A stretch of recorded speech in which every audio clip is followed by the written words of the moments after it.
Okay, we're going to be having a look at the Ken Mode song The Shrike. I've switched to acoustic. Let's pretend it's so that you can hear the notes a bit better. It's not really. It's getting late. I recorded the song, I'll admit. It was like my third take or something, the one that you've seen, third or fourth take, even with a sloppy mistake in. So, I feel like my neighbours went through enough with me playing it a few times. And then also I've just been sitting there for however long editing together the video and tidying up the tabs, and because I started tabbing it out the other night, but I think there was some stuff which I had to tweak after listening to the song a bit more. So yeah, we're switching to acoustic just for this section of the video. To talk it out. So yeah, sorry for earlier neighbours. I have to do it tonight though, partly because I've got plans other nights and I want to get this done, but also partly obviously because I'm already wearing my fancy Ken Mode t-shirt that I picked up at Lingua Ignota, her sort of final gig under that alias, with Ken Mode and Ashton Spire. Very disappointed I missed Ashton Spire because it took me longer than I expected to get through London, and I was really looking forward to seeing them. But yeah, so I know this isn't the right t-shirt for the album this is off.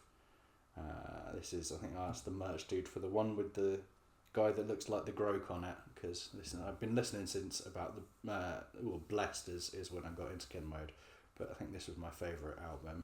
Oh yeah, and I wanted to add, before I go any further, that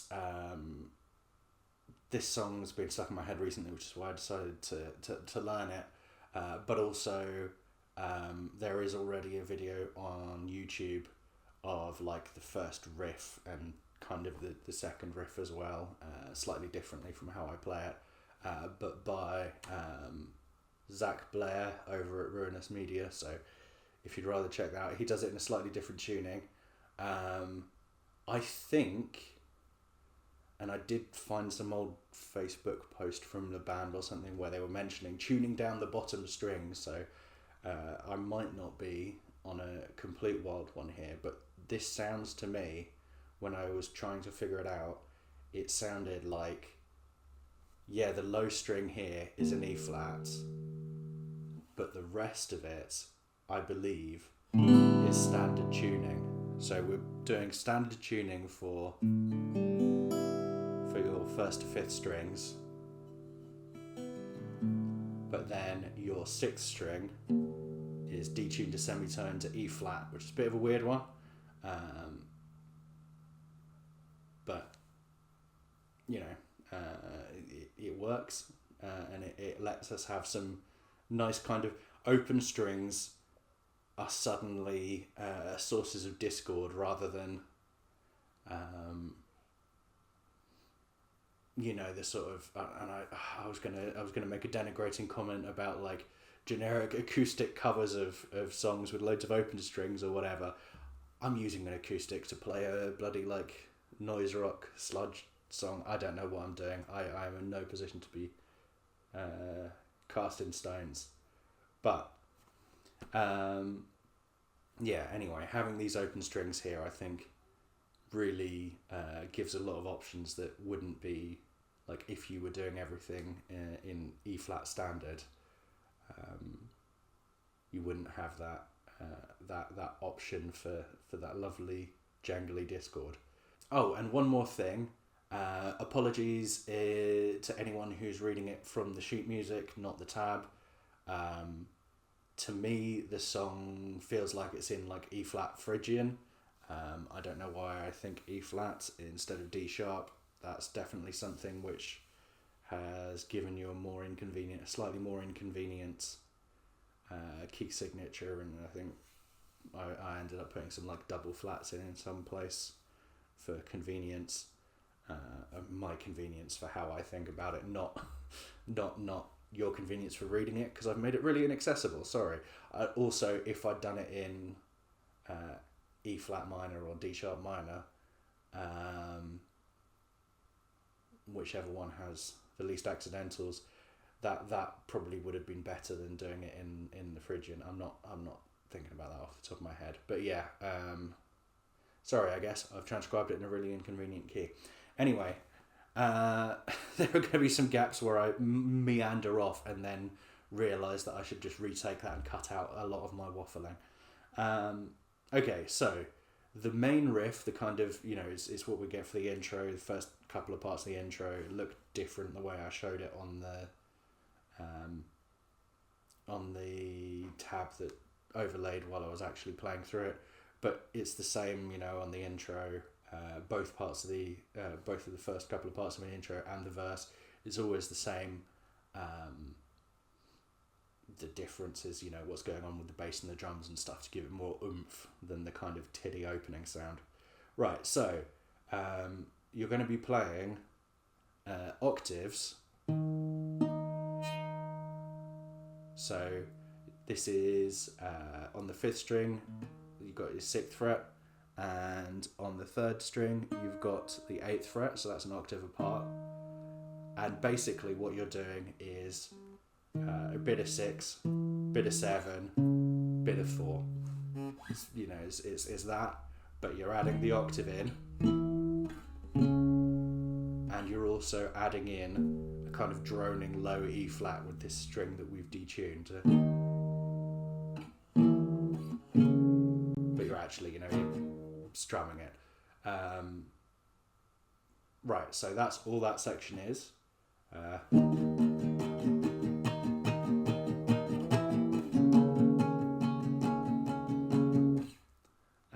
And then we move over to a kind of, I've called it intro 2, but I think I called it post-chorus somewhere else. So it is it's the first time we're really getting advantage of these weird tuning choice to give us the odd open strings. So on the fourth string, we're going to play 5th fret, and then open string on this open 2nd string, and then 3rd fret on the 3rd string. So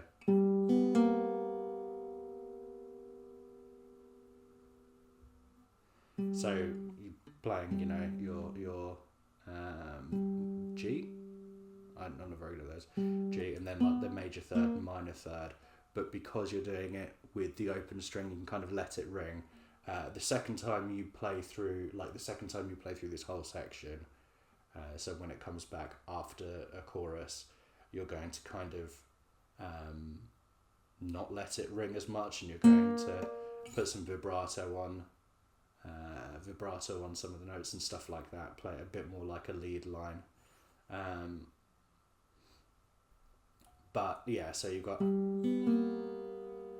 a couple of times, and then on the second time, we're going to go on the 4th string, we're going to go down to the 2nd fret, and then 1st string, 4th fret, and then 3rd string, open, and then 2nd string and 1st string, open. It might be just 2nd string open, but it kind of sounds like both of them to me, and it kind of makes it, it makes it feel a bit sludgier as well. That kind of, they're not going for sloppy, but they're going for almost a sort of sloppy aesthetic, I think, by having that. It kind of feels like they're letting the extra note ring out, but obviously with deliberation or whatever. So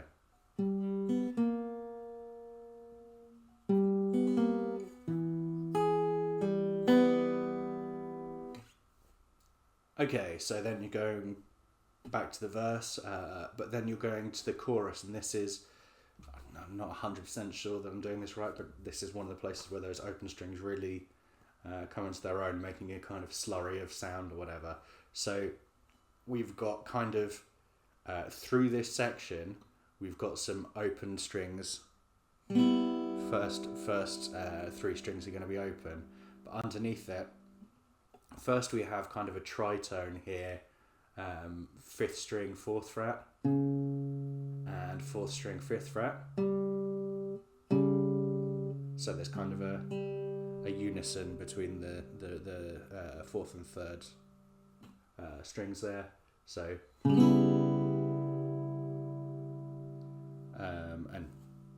figure out the rhythm. I wrote it out as I hear it, but I'm not 100% confident. Maybe go a better way you want to play it, or just be a bit free with it or whatever. So it's going to be that for a bar, and then we're going up to 7th fret on the 5th string, 9th fret on the 4th string, and then the top 3 strings open again. So we've got another kind of unison going on there between the 9th on the 4th string and the open 2nd string. But yeah, so it does that, and then it's going down to kind of the tritone with open strings above again, but this time it's a bit more contained. It doesn't have the first string ringing out, which I think just makes it feel a bit more contained, but also you've got kind of a... So I'm going to do like 3rd fret on the 5th string, and then add in the 4th fret on the 4th string and the open 3rd string, and then I think just that but with the open 2nd string for the last couple of times. It feels like it's not quite as bright on the top end as the other ones which had that open 1st string, but that's kind of how I'm hearing it. I'm not 100% sure, but something like that should get you close enough for government work. Okay, so after that we only have... I'm turning very much towards where I've put the microphone, not towards where this... I'm recording all on a terrible laptop camera. But yeah, sorry, I'm turning more and more towards the microphone, not towards the camera. Hopefully you can still see the guitar and I'm not just tilting it sideways out of view. Alright, so yeah, we go back through the verse and the chorus and all that jazz, loop through that again, and then we're coming up to the kind of bridge part. So it's instrumental the first couple of times through, and then it's the crushing and it's lost bit. So for that we're just going to do 4th fret on the 5th string, 7th fret on the 4th string, and then 6th fret on the 5th string. So that's the first however many bars. It's quite slow. First like 4 bars, the way I've transcribed it. It could be 2 bars, but the way I transcribed it, I put it as 4. And then we're going to do kind of a similar to the that we were doing earlier. So we're going to have the 5th fret on the 4th string, and then you go up to the 2nd string for an open string, and then we're going to have 3rd fret on 3rd string, and then 3rd fret on 1st string. So.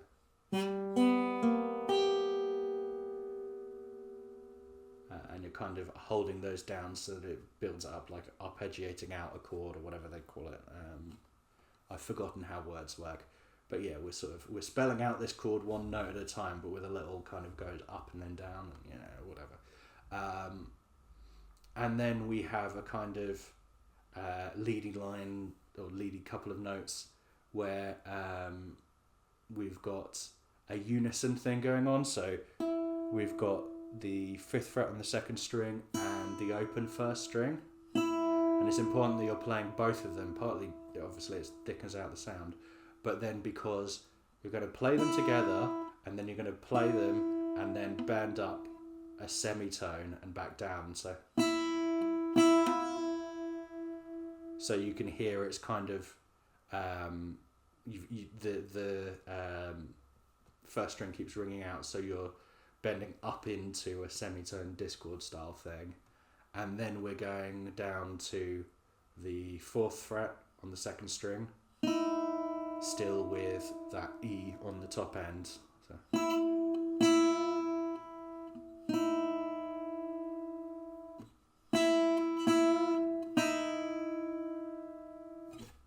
Okay, that's the sort of bridge bit, and then we go to the outro. So this is where I'm not sure if they're using some sort of octave pedal or something like that, because it sounds hella heavy, but also the bass is doing a lot of work here, and I'm not sure if the bass is maybe tuned whereas this is like standard apart from the E flat. I'm not sure if the bass is tuned maybe down to a C or something like that, so it's getting real low end in there, but obviously very thick, very driving bass. So yeah, the way I have played it, the way it made sense to me was to just do your C on the 5th string, so 3rd fret on the 5th string, and then we're going to do a natural harmonic or maybe feedback or something of the sort. The way I was doing it was and then just doing the first couple of strings, natural harmonic at the 5th fret. Did not play that very well, but I don't think I'm getting it better on an acoustic while I'm chatting, and I don't want to sit here retaking that section a bunch. So yeah, you do, and then you're just going to be playing, and it might be useful if you're bending to use an additional finger here for the next part, because all you're doing is you're bending this C up slowly towards a C sharp, and so you hit it on the C and then slowly start drifting up towards the C sharp, and then hit it when it's pre-bent up to the C sharp, and then let it go back down to the C. Well, let it go, I mean like unbend it, not like just, obviously. That's probably going to be the loudest part of this, and it's going to mess up the audio setting. Anyway, you're bending up, and you just do that half a dozen times. I know on the version I recorded just now as a kind of demo playthrough with the tab up and stuff, I wasn't looking at the tab. I had just messed up another part, so I kind of went into it, was not thinking about the fact that it's 6 times. Remember, it's 6 times. Don't be like me. Don't do what I did on the video that apparently is still good enough for me to upload onto the internet because of how little care I put into anything. So yeah, it's going to go through that bit we've just done half a dozen times, and then you're just going to hit that final C and hold it for however many bars, like 7 bars or something, the way I've written it, I can't remember. You've got the kind of drummy taps going down to like a cycling pattern of 3s or whatever, so your bar count might be out as well. Just listen to it, figure out how long it is, hold it that long. And that is how you Shrike. Whatever Shrike is. I don't know what this song's about. Like, a Shrike is a bird, or that thing from Hyperion, or whatever, but I'm not fully sure about how that relates back to the subject matter. But it's fucking cool, the Shrike bit. So, you know, maybe I just need to think less.